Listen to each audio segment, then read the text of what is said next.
All right, so are you ready to dive into all the crazy action from tonight's NBA games? Oh, absolutely. Some of these scores, talk about some shakeups. We're going to break it all down, those big matchups, see what went down with those wild plays, give you the inside scoop, even if you maybe missed some of the games tonight. It really makes you wonder, is this a whole new landscape in the league this year?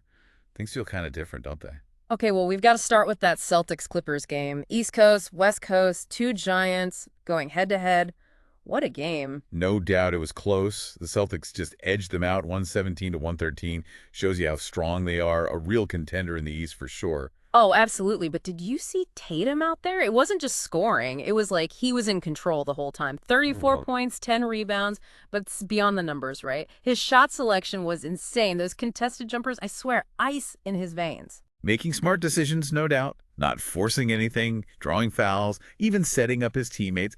Can't forget Kawhi Leonard, though. He kept the Clippers in it right till the end. 28 points for him. Yeah, seriously. Kept me on the edge of my seat the whole time. Okay, you ready for this? All right. Sacramento Kings beat the Golden State Warriors.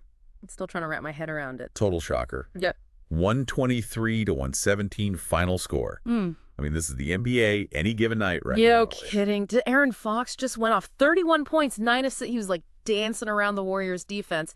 And Curry still put up 36 points. Yeah, but got to give credit to the Kings defense. They played so tight, disrupting those passing lanes the Warriors usually own. Forcing turnovers, really messing with their flow, and that's not easy against a team like Golden State. So true. Makes you wonder if the Kings are finally finding their groove. And get this, we had some other wild games too. Nail biters, upsets all over the place. The Houston Rockets, they actually pulled off a win against the Cleveland Cavaliers, 109 to 108. And the Oklahoma City Thunder, they just crushed the Utah Jazz, 123 to 114. Crazy, right? The Rockets, that one raised some eyebrows for sure. It hasn't been an easy season for them, but they showed some real grit. You're telling me Jalen Green, that game-winning shot, insane. Talk about clutch. And over on the Thunder side, Shai Gilgeous-Alexander, he was a monster out there. 29 points, 8 assists. He was running the show. All over the court, absolutely. And of course, we have to talk about the Memphis Grizzlies. Crushed the Charlotte Hornets, 132 to 120. Domination doesn't even begin to describe it. Ja Morant, unstoppable. 38 points, 12 assists. He was a one-man wrecking crew out there. LaMelo Ball, he put up 28 points for the Hornets, but, it was like they were playing a different sport. The Grizzlies, they're a force to be reckoned with in the West, no doubt about it. Morant, he's playing at an MVP level right now. Okay, so we just went through, a million amazing games, and honestly, it raises a big question for the rest of the season. Out of these underdog teams, the Kings, the Rockets, the Thunder, which one, you really think has a shot at keeping up this unexpected success? What needs to happen for them to become a real threat? That's the million-dollar question, isn't it? It's going to depend on a lot of things, but, let's start with the Kings. Their defense against the Warriors, impressive, right thing. But can they keep that intensity going every game? And how much of their success, really hinges on Fox having these huge scoring nights. Good points. I guess it's one thing to have a breakout game, but another to make that, your standard. What about the Rockets? That win over the Cavaliers, was it a fluke or, I don't know, is there something more there? Well, they've had some, consistency issues, haven't they? The big question is, can they build on this? String together some wins? And Jalen Green, can he keep delivering in those clutch moments? So consistency seems to be the key word here. What about the Thunder then? They've got that young core, tons of potential, but I don't know, do they have the experience to actually make a run? Experience? Yeah, that matters. Yeah. They need to develop that, killer instinct, the ability to close out games, stay cool under pressure. We saw glimpses of it tonight, but can they make it their signature? So we're seeing potential, but it's still early. It's going to be really interesting to watch it all play out. Absolutely. But to really get into it, I think we need to look beyond just, the game summaries, the stats, because sometimes it's not just about talent. It's something, less tangible. It's the mental game. Mental game. You're right. It's not something we always focus on, but it can make or break a team, no question. You see these amazing athletes. They've got all the physical skills, but if the mental toughness isn't there, it all falls apart. No doubt about it. Think about the pressure these guys face. The expectations, fans, media, always on the move. And then, of course, there's the risk of injury. It's a grind, It takes a toll. Okay, so how do some players handle it so well when others, they just crumble? What's the secret ingredient?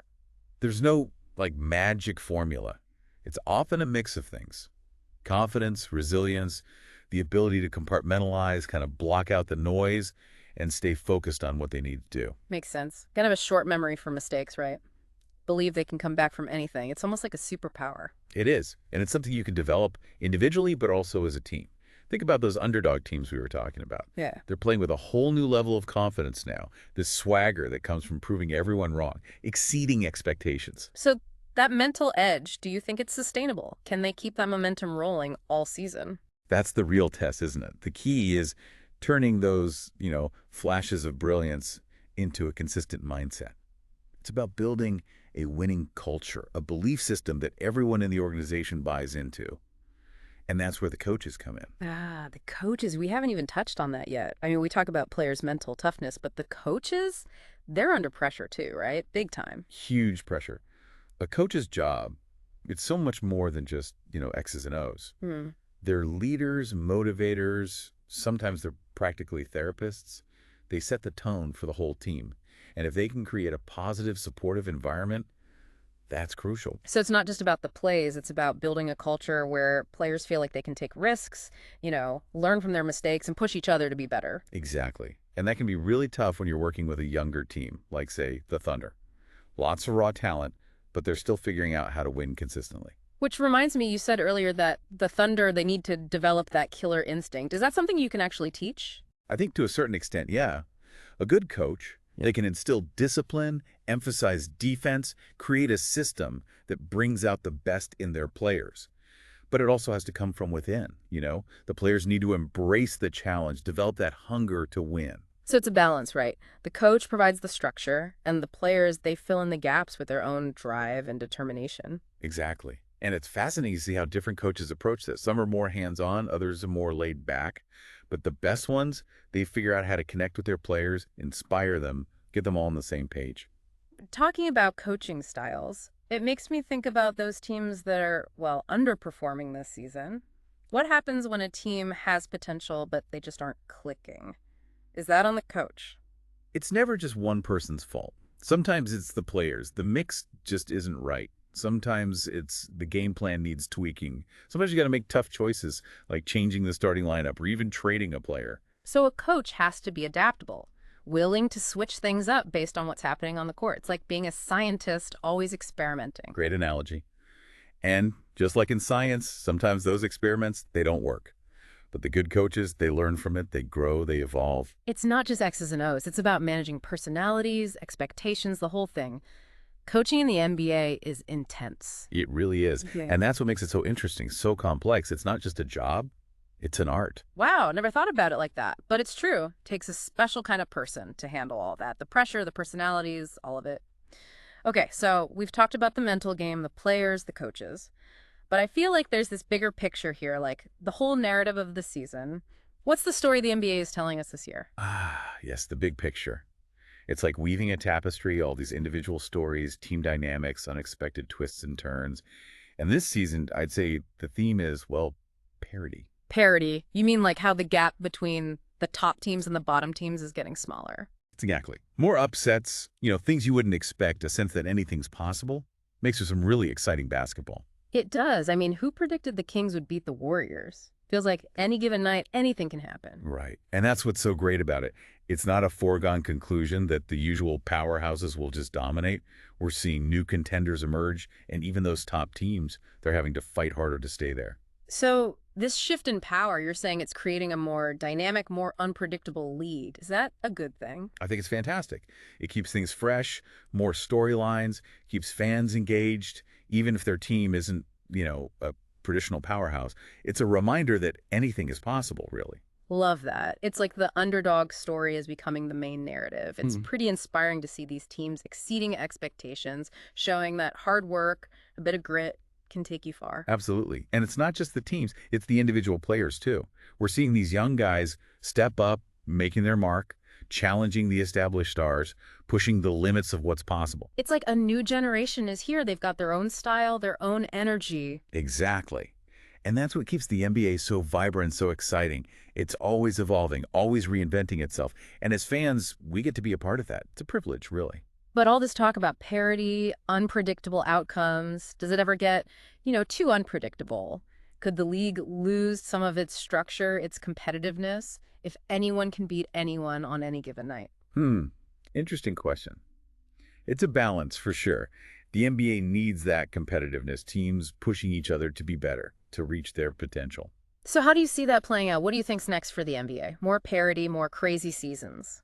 Hard to say for sure, but I think we'll see this trend continue. The lines blurring between who's a contender, who's a pretender, makes the regular season more interesting because every game matters. But when it comes to the playoffs, I still think the best will rise to the top. Yeah.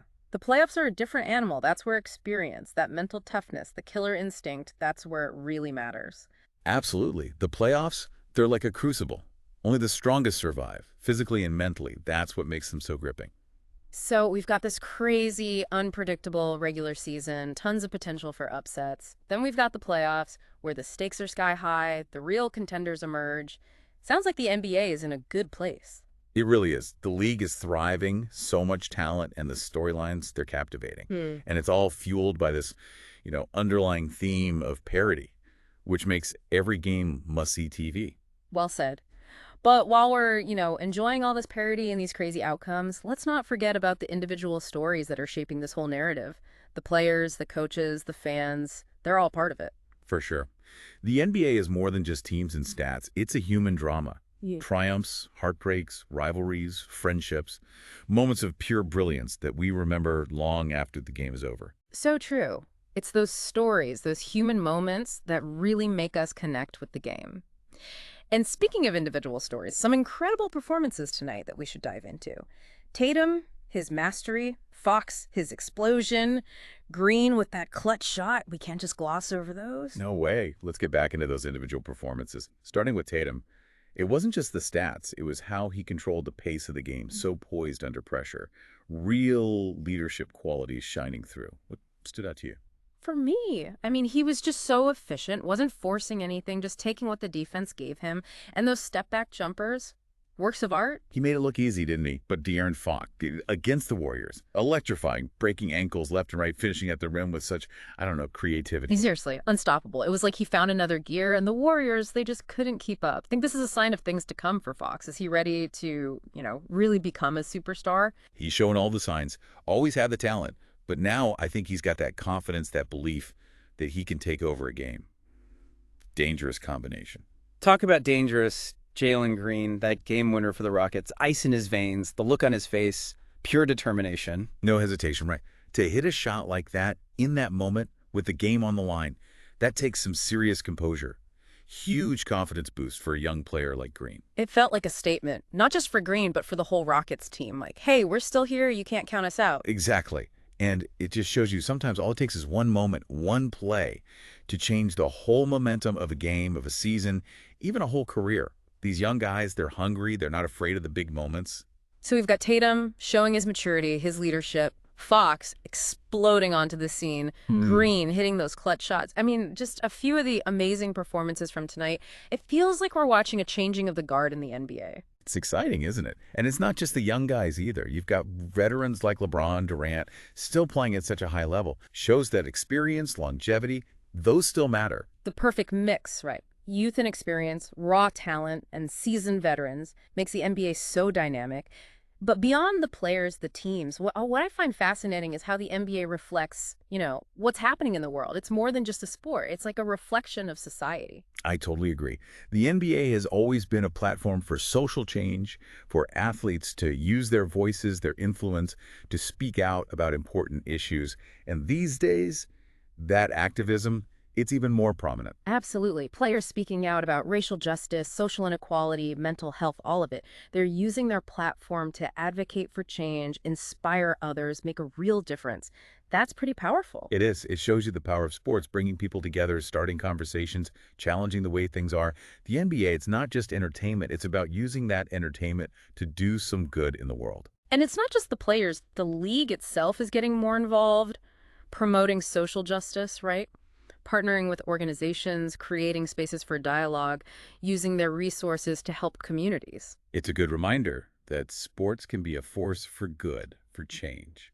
It reflects our values, our hopes. Well said. So, wrapping up this deep dive, I'm just feeling, I don't know, inspired. We saw amazing athleticism, unexpected results, moments of brilliance, in a league that's not afraid to stand up for what's right. It's been a pleasure breaking it all down with you. And for everyone listening, I hope this has given you a new perspective on the NBA, its complexity, its beauty, its power. We covered a lot, didn't we? Individual performances, team dynamics, coaching, the mental side of the game, even the bigger cultural impact. But the conversation, it doesn't stop here. Keep watching, keep analyzing, keep engaging with the game. Because there's always something new in the NBA, something to discover, something to learn, something to get excited about. Until next time, keep those hoops dreams alive.